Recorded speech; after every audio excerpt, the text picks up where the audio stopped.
La temporada castellera ha acabat, però els nens del Vendrell no paren. Després d'una temporada màgica amb 5 quatres de 8 descarregats i la recuperació de la torre de 8 folrada, la colla no té ganes de plegar.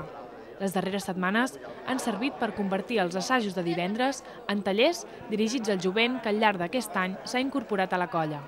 Volem fer una mica de descans, però hem vist que hi ha molt de jovent que volen continuar i s'han engrescat aquest any i a finals de l'any passat, i hem volgut fer una mena de tallers per no trencar la dinàmica.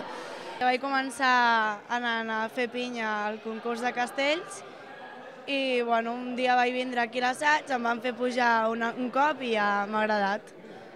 D'altres han aprofitat els tallers per apropar-se per primer cop al local de la colla i enganxar-se a fer castells. És el segon dia que venim a assaig i m'he animat perquè ja és una tradició, com aquí diu, a casa i l'havíem perdut. I amb els amics vam dir, cony, ara que la cosa està bé, doncs animem-nos i anem-hi. Els tallers serveixen per explicar com es fa una pinya, quines són les posicions d'un castell, fer els primers passos per pujar o fer proves d'equilibri. En definitiva, fer petits intents i comprovar la feina i l'esforç que hi ha darrere dels castells. L'últim dia ens van ensenyar el que era un castell aixecat per sota i que vam fer d'aixecadors i vam fer una torre, vam muntar la pinya per fer la torre i en acabat vam fer uns quants pilars per ensenyar com es muntava un pilar també.